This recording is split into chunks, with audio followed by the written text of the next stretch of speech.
famous quote of Charles Darwin. Why I want to emphasize this quote here? Because this quote talks about adaptation. So it talks about that for the survival, the adaptation is the key. The species, the generation who we adapt survives and prospers. And agile is all about adaptation. Origin of agile, it's a quite old concept. Sometimes we think that agile is a very new way of management and it just got introduced in 2001.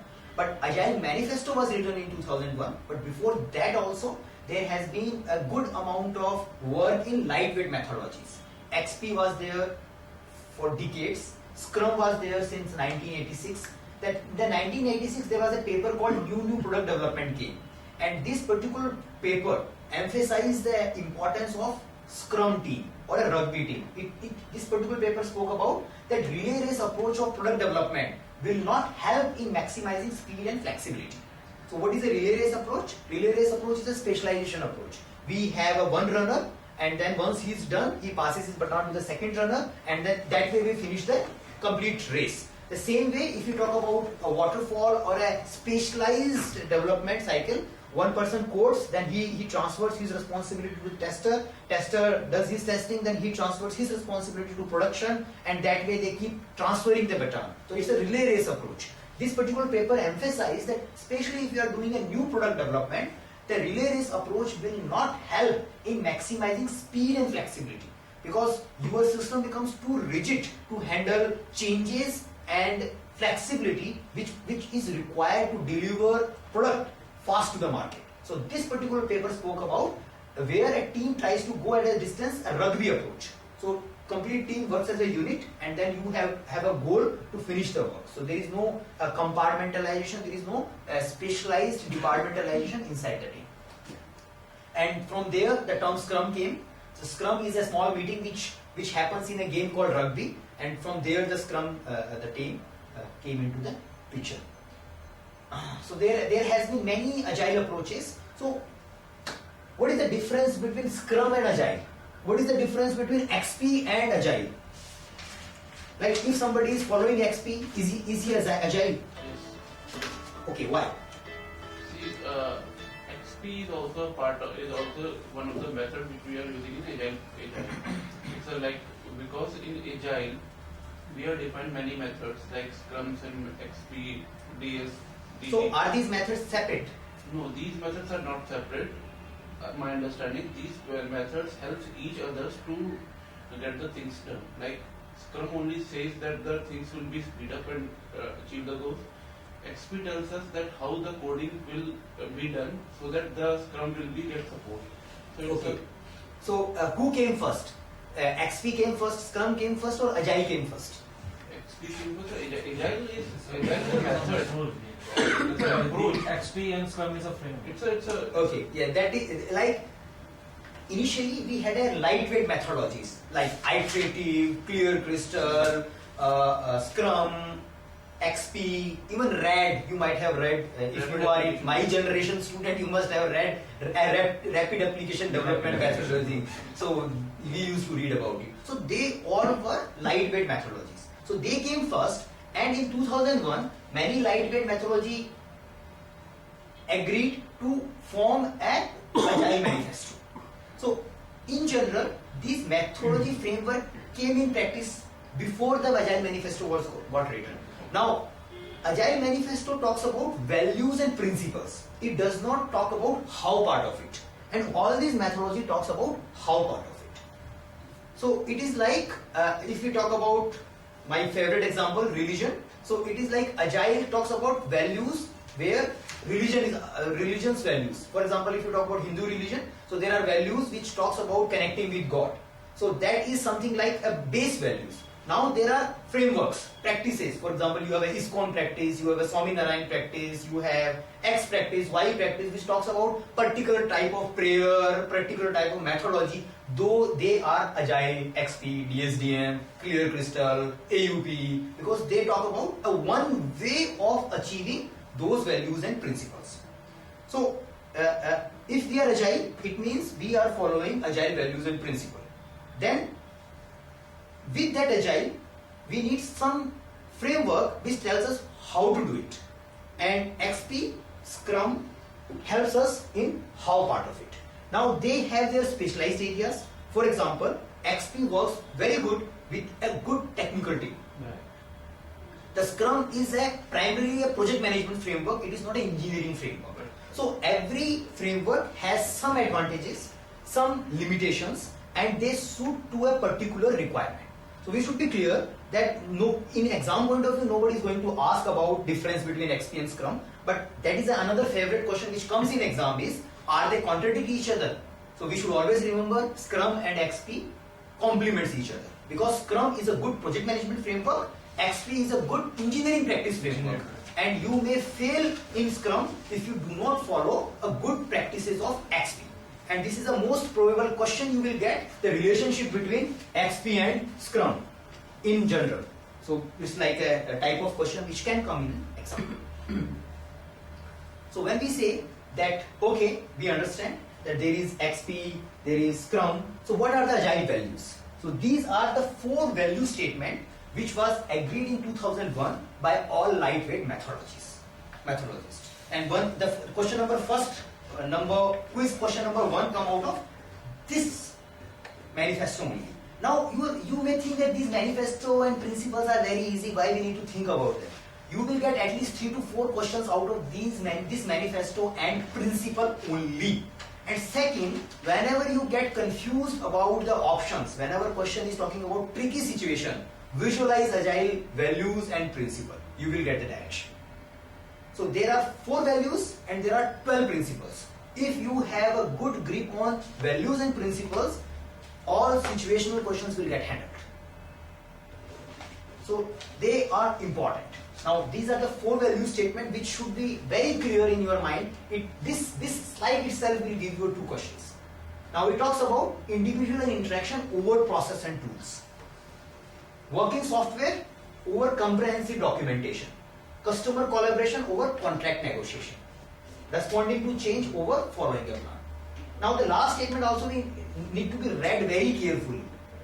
Where there is a value in the item on the right, we value the item on the left more. So we should also remember that item on the right are also valuable. They are not useless. You may get a situation where somebody is talking about that documentation is useless. You may get a situation in exam where somebody is talking about process is useless, let's work with individual and interaction only. So they are not useless. Agile Manifesto says that, but we value more to the working software than a comprehensive documentation. So it's a matter of which is more valuable than which is useful and which is useless. So when we see Agile Manifesto, we need to remember what we value more, and the right part is also not useless. If you just remember this, we are done. Now, individual and interaction, we talk about, let us talk in this particular slide only, and then we will skip that text because you must have read it during pre-class sessions. So we talk about that individuals and interactions are important. You cannot have a process where you can fit any new person and he will just start to it. Because the traditional processes are meant in a manufacturing way. They are meant in a way that we designed a good steps, checklist, points, and anyone who joins our company, if he follows these particular steps, he would start delivering code. Now the role of individual is usually get overlooked in traditional processes. When we talk about agile processes, you may still have a process, especially for build integration, testing, automation, bug tracking, code merging, code quality checklist you may have coding standards also, you may have all these processes and documentation. But the agile values talks about processes are good, but you should also give importance to individuals. Because until unless you motivate people, you guide them, they won't be able to deliver softwares. So individuals are important. So that is a take for now the working software against comprehensive documentation. The measurement of progress is just by working software. So it talks about rather than having a detailed design document, rather than having a good looking mock-up, where just by looking at the screen you can get the idea of what is going to be the final output. You should have a working software faster to the user. So it is, you may need to have a bare minimal documentation. Now, what is bare minimal? It depends upon the type of environment, the type of organization you may. You may end up having a detailed one, you may end up just not having it at all. So you need to have a bare minimum documentation, but the working software is the final indicator of your work.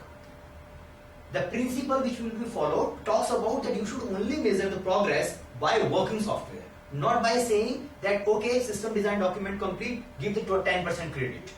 As usually we used to give, like okay, design phase is done, 30% project finish. So what happens that 90% none of the project is delayed, and after that everything get delayed because working software was not there. Working software was not the measurement of progress. So that's the second value which will also get covered in principles, and that is where the question comes in.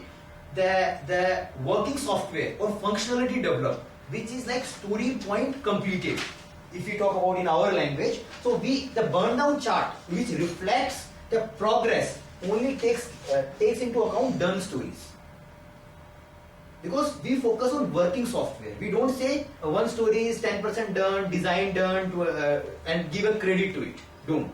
So because we focus on working software and we measure the progress by a burn down chart, which is a story point done, not even iteration done. If we are done with one day. When we talk about the burn down chart, it's also around hours log. So if I have a sprint or an iteration or which is like Scrum, which is like 300 hours. So once I start logging my hours, so I'm done with 50 hours. The burn down chart is affected by those hours as well. No. So we will talk about the sprint burn down chart. As of now, we were talking about release burn down chart. So release burn down chart is something which is a story point based. Okay. And sprint backlog we will talk. We have not discussed it, just we made a burn down chart for our training.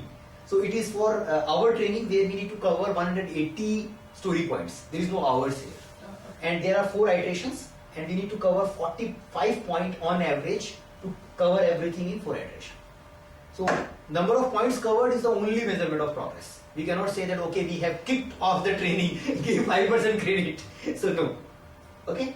Now this is where the another question was discussed. Now customer collaboration over contract negotiation. In Agile, we talk about a situation where customer is a part of project. He is collaborating. Now there is no boundaries between customer and vendor. There should be a collaboration rather than going by only contract. Now there will be a contract. They need to be having contract because both the entities are legal entities. They need to have a mechanism to bill each other. But now contract should not be a barrier between collaboration. You need to have a flexibility in contract where you can change the scope. There is where you can also adjust according to your velocity. So what type of contract can have, we have a separate topic for that. But in general, in agile projects, we expect a collaboration with the customer. Because in order to give a value fast, we need a collaboration. Because here we are not talking about 100% scope completion. Here we are not talking about fixed scope project. Because if you have a fixed scope project where SRS is completely given and checklist is completely given, then where the collaboration will come? We are talking about delivering value fast, not the delivering 100% scope fast. So that is the difference between agile and non-agile. Now responding to change over following a plan. Be it traditional, be it any project management methodology, we always spoke about change is part of life, change is something stable. We have been speaking about it. Now what agile makes a difference? Agile talks about that you do a planning for the change. In traditional, we talk about change has come, let us go to a change control board, let us write a change request. So change is taken as an exceptional flow. Like okay, change has come, something has come, now need to be taken care. That's the traditional way of dealing it. Agile talks about that after a frequency, you stop and ask, do I need to change before you move forward? It's not like that you keep changing every day.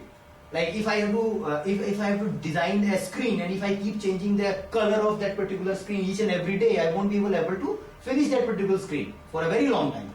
And change is definitely costly. Now Agile framework talks about that you should have a stop point which are meant to adapt for the future. So rather than following a plan, this was designed, we need to just finish it. We stop at a point and we say, okay, do I need to change something? If says no, then we move forward. Make sense? So these are the 4 values. Now these 4 values are supported by 12 principles. So now there is a process called empirical process. There was another question on empirical process. Scrum or Agile are meant primarily for empirical processes. Like the basic design was new product development.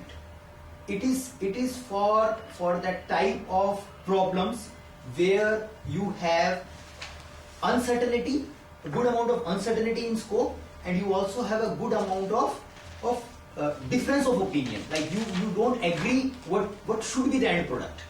There the empirical process was good.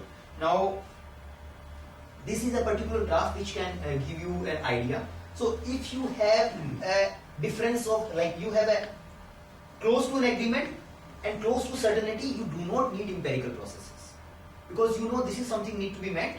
For example, if you need to develop a manufactured car, you don't need agile, you don't need daily stand-up, you don't need respond to change. The line has been designed, you just keep doing it. Or if you have a production system, yeah. Can you please again explain what is empirical process? Okay, that is where you're talking. In an empirical process is a process which is required if you have a uncertain requirement, and requirements are also not agreed between individuals. So for example, I need to develop some new product. So even I don't know what need to be developed, and the people who are sitting with me in the board and portfolio committee, they are also not in agreement. Somebody is saying that we should have a mobile phone which can take photographs with zoom, say we should have 10 megapixel camera. Somebody is saying forget about camera, we should be having a good battery life. That should be our... The project where we don't have any scope. The project where we have not agreement on the scope. We have a vision. So we have a vision. So for example, we want to develop a mobile phone which can give a better value than existing phones in the market. But we don't know what should be the specification of that mobile phone, for example. So empirical processes are the processes meant for those kind of uncertain environment. But they do have a charter, they do have a vision. And my traditional example, Columbus is looking for India. So that is, if Columbus is looking for India and he has started from England, that's an empirical process. Nobody has done it. Nobody has a clear indication that how to reach there. Now he will move forward, but he has a goal. He has a charter in hand, and he end up reaching America, which may be good if they makes money. Not necessary to reach India only. The goal was to make money and have a good trade. So for that environment, we need an empirical process. Now since it is not simple, it is not predictable, it is not clear, we need a different way of managing and monitoring empirical processes. Say, if I have a ticket call center work and I have been doing, say, for example, I am an owner of Naukri.com. I know what all type of bugs comes into Naukri.com. I have a clear mechanism to track them. So I says, in a day, everybody should be finishing 3 tickets. I have a historical data. Yeah. Now I can monitor. If you are not finishing 3 tickets, it means you are doing wrong. Because I have a data to support that. You should be finishing 3 tickets in a day. If you are not finishing, then it's a problem. So I have a baseline plan, I have actual, and I can check the variance and catch the people who are, or catch the team where the variance is high. So if you have a stable processes, you can control by variances. But if you don't know what is the baseline plan, or you do have a baseline plan, but you understand this plan is uncertain, then how to monitor it? Are we making the progress, or we are just enjoying and not doing anything? So for empirical process, is the Columbus is really trying to look for India, or he is just moving here and there and coming back? So for those kind of processes, we have a 3 mechanism to control empirical processes. There should be a transparency, there should be an inspection, and there should be an adaptation. So whatever we do should be transparent to everyone. Since we do not know what we will be able to do by the end of the day, but whatever we are doing should be transparent. And that is where the Scrum talks about high transparency. You have a task boards, you have a burn down chart, which makes everything visible to the stakeholders. Means if to remove the issues related to empirical process, we have to take care of these three things like that. Huh? In empirical processes are the processes where the baseline plan is difficult to baseline. Think about not, that. that means clarity is not. You do have a goal post, a dim light hai, but you don't know exactly how many days it will take. Now, in that situation, how do you control? How do you control the team? How do you monitor the team? How do you motivate the team to reach there? Because since you don't know how much time it should take, in order to manage that type of situation, you need these three pillars. So you make sure that transparency is there.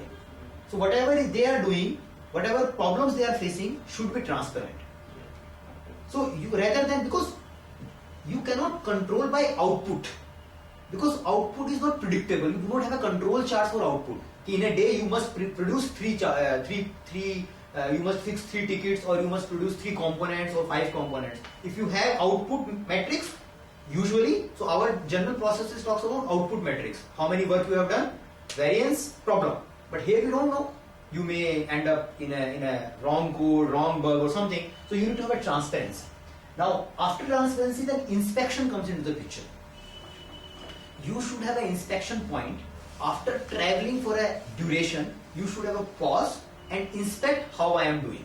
Since you do not know the complete design, after traveling to a duration, you need to stop and inspect. That is inspection. So for example, if you need to travel to say Kabul by car, so you may reach till Amritsar and then you inspect. Then you may reach till Lahore and then you inspect. And then you may go forward. Because it is something which you need to adapt, that how much time Pakistani authority is taking and how much time Afghanistan authority is taking, and you keep inspecting and adapting and you deciding your future now. That's the second thing. The adaptation is, once you inspect, you need to change your future direction. So inspection is useless unless you adapt to it. So you inspect that, okay, we wanted to make all these 180 distance, but after going to 2 iterations, we find that we won't be able to do it. So let us prioritize. Let us identify which all stories we can read and which all stories we need to hardly understand because of exam point of view or whatever. So we adapt, we prioritize the scope. If we think that we cannot finish all the work in this particular iteration, we need to take the adaptation into the picture. So these are the 3 pillars. So question number 8 was I think on this. So this is how it moves. Now, agile principles, 12 agile principles, they reinstate the values, the 4 values in a further elaborative way.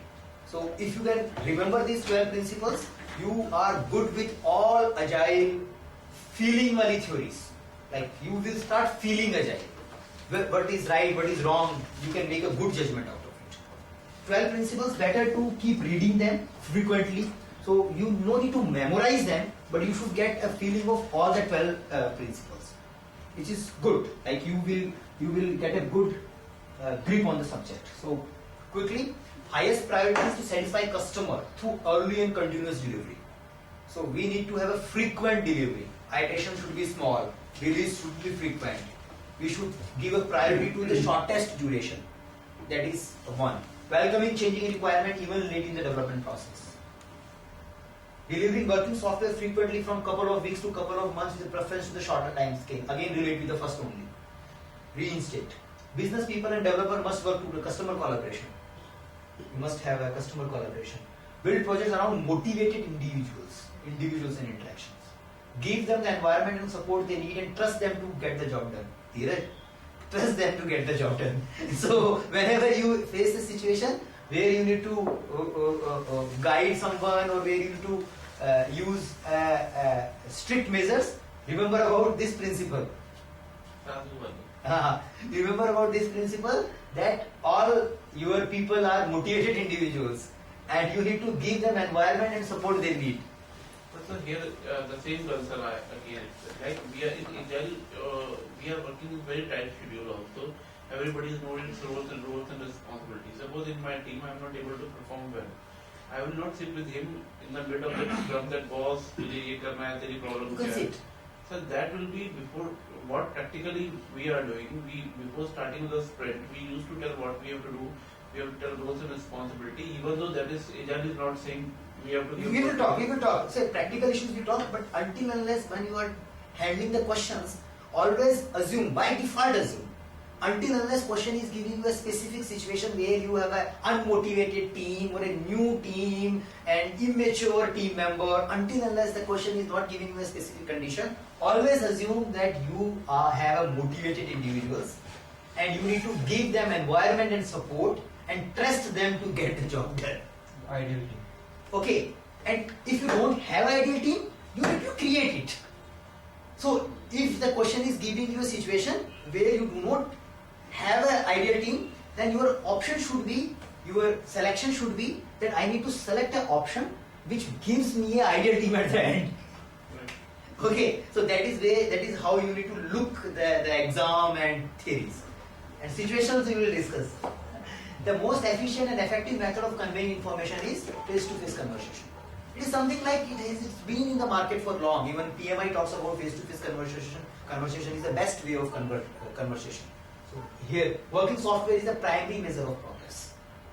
Whenever you talk about primary measure of progress, remember this statement. Do I have working software?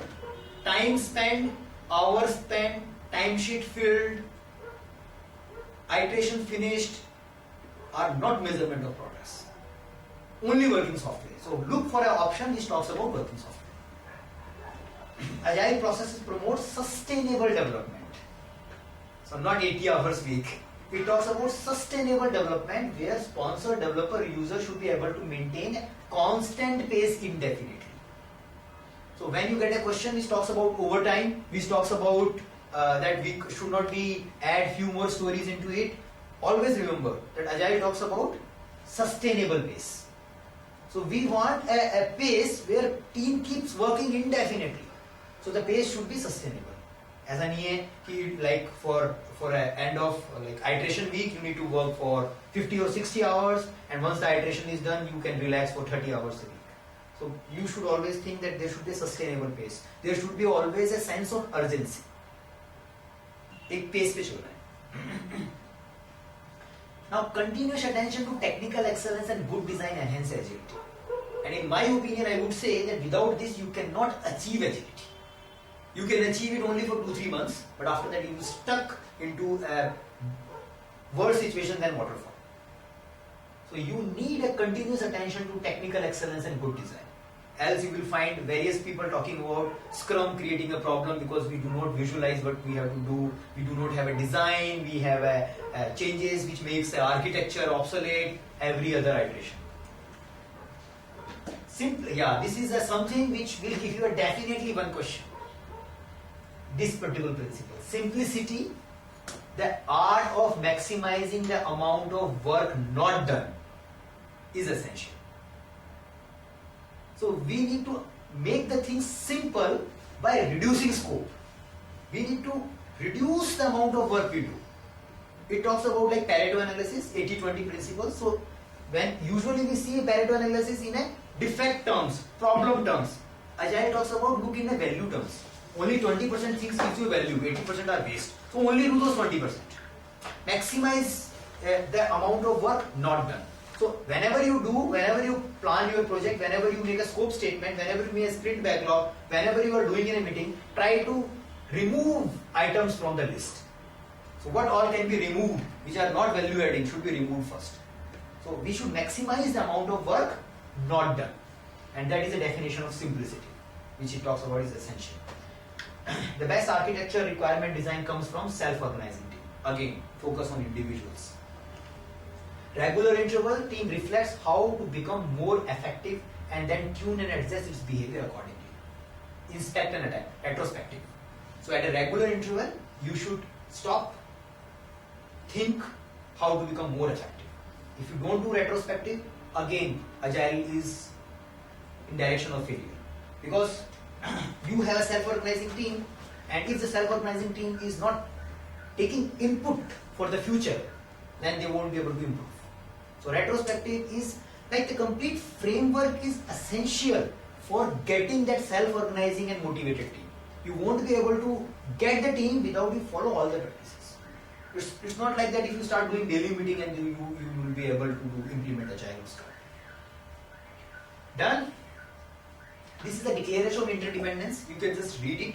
This is something usually not asked in exam, and it talks about from a project leader perspective.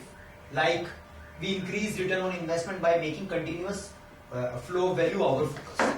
So the same principles, it converts into a language of a project manager or a team leader, which talks about that we focus on delivery, we focus on change, we engage customer, we motivate people. Same thing. Okay? Agile versus tradition.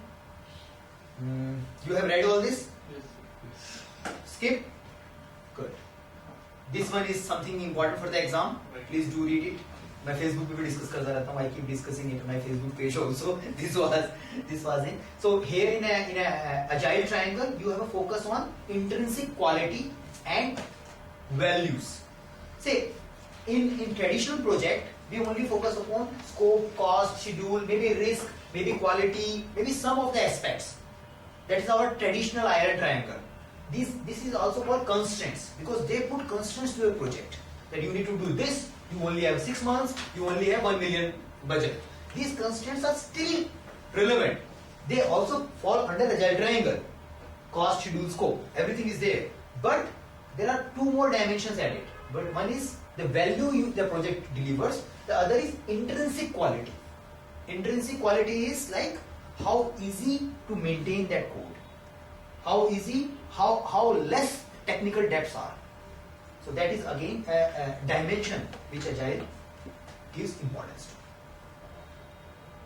This you must have discussed. Agile project management framework. Now there is a framework called APM framework, which is visualizing the complete agile life cycle into a phases. Now if you talk about Scrum only work under explore and adapt phase of this particular framework. It is like, it talks about envision, so which is same like vision. There is no difference between agile and non-agile reasoning. Initially you just need a vision, you just need a project charter, be it agile project, be it not agile project. You need to have a vision. Then you have a speculate. Now this is a planning phase. In agile framework talk about a word speculation. So it says that planning is always an estimation. Whenever we say I am planning, there is always a probability of doing an error. Okay? Even you cannot plan a exact duration for your even meeting, which is a very small project. So planning is always uncertain. So they say that better to use a speculate word for it. So it is not like we are doing any speculation without basis, but it wants to communicate that whenever we are generating a release plan, it's a first speculation which will get refined during the project. So it should not be taken as a baseline. See, that is a difference between traditional and agile methodology, because in traditional we talk about, we think baseline was something which was done with a very thorough analysis, and after that in a complete project we keep referring to the baseline. And the baseline we do at the very initial stage of the project. And even if you talk about PMP theories, it talks about there is a rough order of magnitude. The ROM estimate, and ROM estimate may have a plus minus 50% variance. So you are like referring to something, the estimate or a planning which was done at a rough order of magnitude. So Agile talks about, Agile, even all project management talks about that you need to adapt. As you move forward, you need to upgrade your release plans. You need to imbibe the learning which you have done. So release plan is something which comes at the output of a speculate phase, and then we do explore and adapt, running iteration. We try to follow the release plan, and then we adapt, and ultimately we develop the final product and close. So these are the 4 phases of envision, 5 phases: envision, speculate, explore, adapt, and close. So speculate gives us a release plan, iterations and adaptation is retrospections. So explore and adapt is something which keeps happening on a continuous basis, and at the end we close the project. So all these theories about that only. The another interesting concept is iteration zero. Have you seen iteration zero somewhere? It's more around the planning phase where when we go the story backlog or the requirement edition, which is more like envisioning. Yes. So it is something which is envisioning and speculation. So it is something which gives you a initial material for your agile project. So for example, if you don't have a product backlog, where do you create? Scrum says that we start with a product backlog. So where do you create the product backlog? Where do you create the release planning meeting? Where do you do a story estimation? So iteration 0 is a step which balances the anticipation and adaptation. So you should not be anticipating too much. You should not be spending a long time in iteration 0, but you need to have some time in iteration 0 which helps you in balancing anticipation and explore and adaptation. So iteration, why the 0 is because in this iteration we do not produce something which is valuable to end customers. So what we do here, we do something which is valuable to the team. For example, we make a release plan, we identify which technologies need to be used, we create a CDS server ready, the code ready, code base ready, we install the required number of softwares, configuration tools, those all things we do in iteration 0. So our environment is ready and then we can start producing something from iteration 1 order. You can say it is Scrum 0 also, in other terms. Scrum does not recognize iteration 0. Scrum does not recognize iteration 0. इसको मैं technical terms में अगर मैं Iteration 0. Scrum 0 बोल लो, चलो sprint 0 बोल लो, sprint 0 बोल सकते हो, but in practitioner sprint starts from when backlog is ready. Yeah. Here we are getting all the things on the place before starting that activity, Yes. like that. Yes. So it is something you may not have a complete team here. Maybe. So this may coincide with the last week of the when you have the final demo. This can coincide if you are not having iteration 0 week. It can coincide with the demo week or you have a UI phase where. So it can depends. See, this is something for a new product. Like for example, if you have a running product, running thing, then you may not need iteration 0 at all because then you will have a refined product backlog, release plan coming. That's what I mean. If Maybe you're not this will having help us to specificity, build but a it will team coincide also. with the last week of your sprint. So from theory point of view, always remember iteration 0, something which does not produce anything for the end customer or purchaser or business value, and it is an essential to give a team an environment where they can start working. So it is a valuable to the team, it is not valuable to the end customer. And you should have a minimum time in iteration 0. You should not happen like that you are running a 6-week long iteration 0s. But there are cases like when I spoke about in practicality, there are few teams who does 6 weeks long iteration 0, but it depends upon type of project they are in. If you have a BI project which is also in a distributed team environment, your iteration 0 size may increase. So those things are like practical issues.